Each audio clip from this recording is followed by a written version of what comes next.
আমার তার দরজা নাই, সব বন্ধ। দলে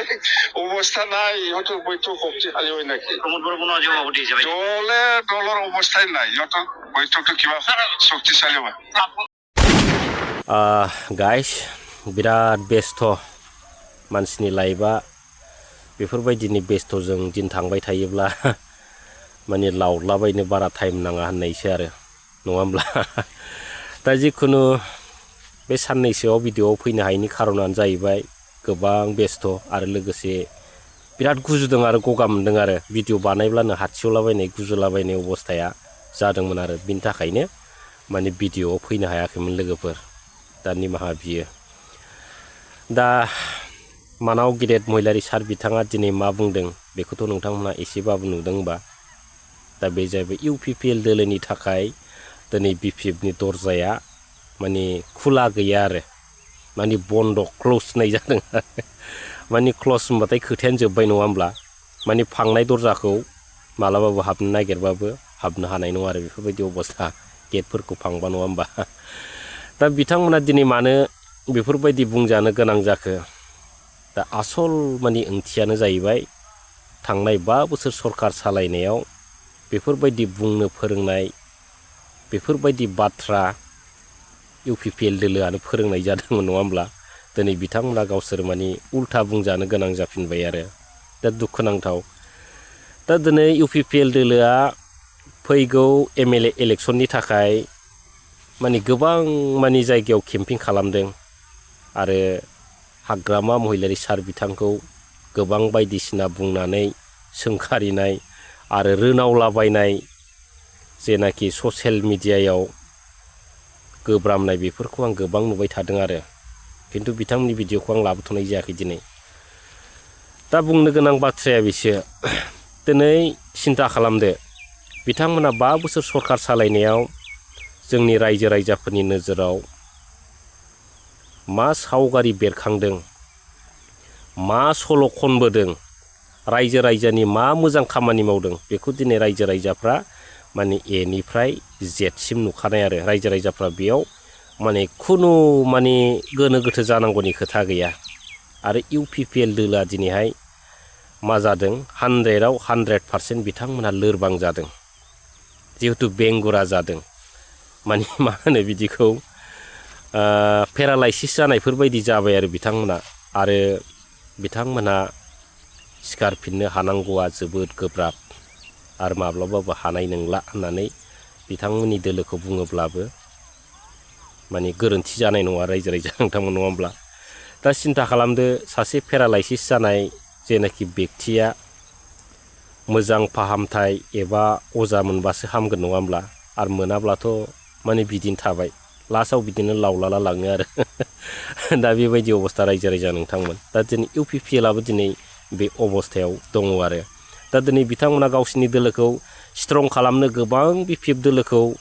लानानै मावनाय मावैखौ लानानै दिनै रायजो राजाफोरनि गेजेराव थगायनाय बाथ्राजों माने मिसलेट खालामबाय थानो नाजानाय बेफोरखौ जों दिनै ससियेल मिडियायाव नुदों नङा होमबा। दा बेफोरथ' दिनै सोंखारि जाथाव आरो दिनै बिथांमोना 17 बोसोराव हाग्रामा महिलारि सारखौ जेबो मावाखै होननाय मानि बै फंसे बाथ्राजोंनो बिथांमोना थांनाय 5 बोसोराव डेन्जार रोखोमै गोग्लैखादों नङा होमब्ला आरो बेखौथ' बुंनानै लाब गैया बायदि मोनबाय आरो। दा लोगोफोर राजनितिनि बाथ्राफ्राथ' बिदिनोसै नङा होमब्ला माब्लाबा माब्लाबा नङैखौबो नंगौ नंगौखौबो नङा बानायो आरो ओमफ्राय बैफोरबायदि बाथ्रायाव माने हमदांनो मोनैयाव बुजिस'नो हायैयाव मा जायो माने जोंनि रायजो राजा बिदा फंबायफ्रासो माने बै जेयाव नाङो आरो ना सारनायफोरबायदि जेयाव नांनायफोरबायदि नङा होमब्ला। दा जिखुनु हक मा फाग्ला फाग्ला बुंलाबायो बेफोरबायदि साननो हागौ आरो खिन्थु बाथ्रायाव नंगौ रायजो राजा नोंथांमोन। जिखुनु मानगोनां रायजो राजा नोंथांमोन आरो लोगो नोंथांमोन दिनै बांद्राय बाथ्रा बुंलाबायदि सानबाय आरो आङो दा जेखि बुङा बिदिनो आरो गावजों गाव सोंखारिलायनाय जायो आरो दिनै प्रमद बर'नि सरकारा जेनबाय आरो बे जेननाय दोलोखौ मा रोखोमै रायबाय थानो बेफोरबायदिबो मोनसे गोसोफ्राव साननाय फैयो आरो खिन्थु बिसिनि दोलोनि जेनाखि नेताफोरनि बुंनाय आरो ससियेल मिडियायाव जेनाखि आइटि सेलनि मानसिफोर बुंनाय इउटुबारफोर बुंनाय UPPLनि माने बेफोरबायदि बाथ्राफोरखौ खोनायोब्ला माने जोंनो ओंखारो आरो जोङो जेबो बुङाब्लाबो बुंनो गोनां जायो आरो दिनै प्रमद बन्धु बिथाङा जुदि सिरि थानायावनो जुदि जों बुंबाय थाबा बिथांमोननि दोलोआ गाज्रि मोनो नङा होमब्ला दा दिनै बिथांमोननि जेनाखि सेलादार बेलादारफ्रा जुदि सोरबा हाग्रा बा मैलारि सार बिथांखौ एबा सोरबा BPFखौ सोंखारिबाय थायोब्ला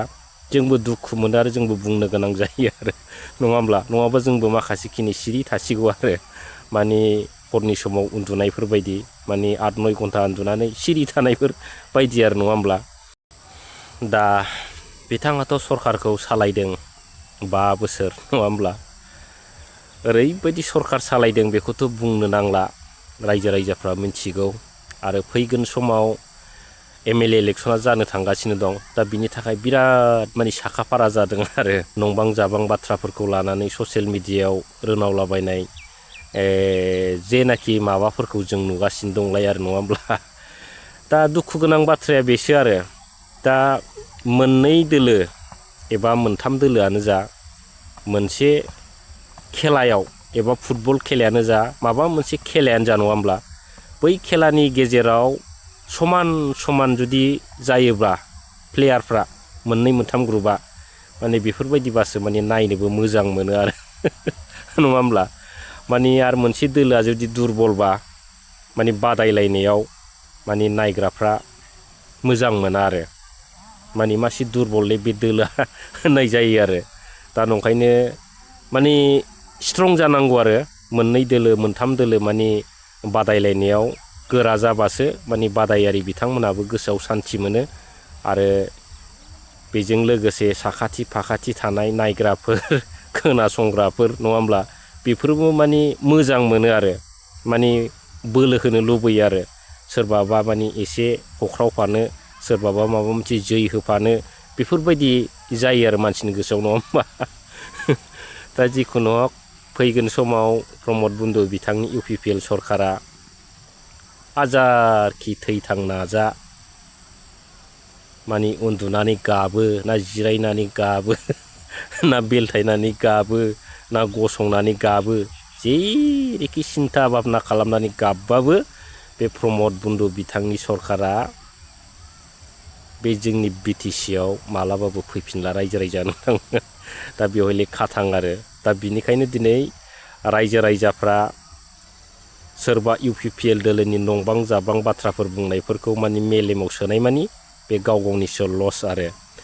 आरो मोनसे बाथ्राखौ आं गोसोखांबावदों दिनै BPF दोलो सरकार फैनायनि लोगो लोगो दिनै जाय UPPLनि माखासे बाथा नेताफोर आरो सापर्टार बिथांमोना BPF दोलोनि सायाव अयथासार खालामनाय BPF दोलोखौ होसोग्रा बैफोरबायदि माखासे नेताफोर आरो माखासे सापर्टार बिथांमोना दिनै खामानि थारमानि स्किम नागिरनानै BTCआव थांनाय बेफोरबायदि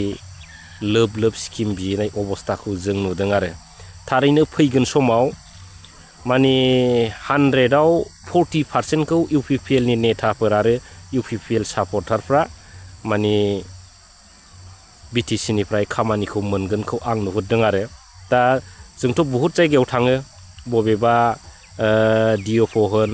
बबेबा माबा मोनसे अफिसाव होन गासिबो माने UPPLनि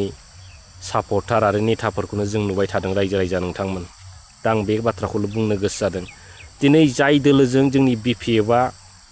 नांलाय खमलाय होसोलायनाय बुलायलायनाय माने बहुद माने बायदिसिना जाथायजों दिनै सोरखिबोनानै दिनै BPF दोलोआ सरकाराव फैदों नङा होमब्ला दिनै सरकाराव फैनायनि लोगो लोगो जुदि जाय बिथांमोना BPF दोलोखौ फोजोबनो नागिरदों बै बिथांमोनासो जुदि स्किम मोननांगौब्ला हाजार हाजार देवानिफ्रा नङा होमबा सापर्टारफ्रा अब्ला BPF दोलोनि सापर्टार बिथांमोना माखौ मावगोन आरो माखौ मोनगोन दा बे मोनसे गोसोआव साननाय थादों आरो जोंथ' माने जेबो नङा होमब्ला अब्लाबो जों साननाय फैदों आरो जोङो दिनै BPF दोलोनि जानानै गोबां बाथ्रा बुङो BPFखौ सरकाराव लाबोनो थाखाय आरो BPF दोलोआ हारिनि मोजां खामानि मावनायनि थाखाय जों BPFनि जानानै थैथां नाजानानै माने जोंनि एसे सोरनिबा एसे रायजो राजानि एसे बयनिबो माने मोजां मोननायजों बेफोरबायदिजों सरकारा दिनै फैदों नङा होमब्ला दा बिनि गेजेरावबो जुदि दिनै सोरखौबा नायनांगौआ जुदि सोरखौबा नायोब्ला थारैनो बे मोनसे मालाबा समाव बयनिबो गोसोआव माबा मोनसे गाज्रि साननाय फैगोन होननानै आं सानो आरो रायजो राजा नोंथांमोन दा 100आव 40%आ माने UPPLनि नेताफोर आरो UPPL सापर्टार बिथांमोनहा फरेस्ट डिपार्टमेन्टआव आरो गोबां डिपार्टमेन्टआव जायगा लागासिनो दं नङा सानदोंब्ला नोंथांमोनहा अनेक जायगायावनो नाय आरो जोंनि BPFनि माखासे नेताफ्राबो माने UPPLनि माखासे माने देवानिफोरखौ नेताफोरखौ लानानै खामानि मावगासिनो दं रायजो राजा नोंथांमोन आरो नोंथांमोननो जुदि प्रुफ नांगौबा बेनि प्रुफखौ आं साफ्रोमखौबो होनो हायो रायजो राजा नोंथांमोन सोर UPPLनि नेताफोर सोर UPPLनि बाथा देवानिफ्रा बबे अफिसाव खारदों जों बेखौ नुजोबो दा जिखुनु दिनै बांद्राय बुंला रायजो राजा नोंथांमोन दानि बाथ्राया साननो गोनां दा जाहाथे बे साननांगौ बाथ्राखौ उनाव सानहैयोब्ला मालाबा मानि सिन्था खालामनो गोनां होननानै आं सानदों आरो दा जिखुनु दिनै बेखिनिखौनो बुंबाय थेंक इउ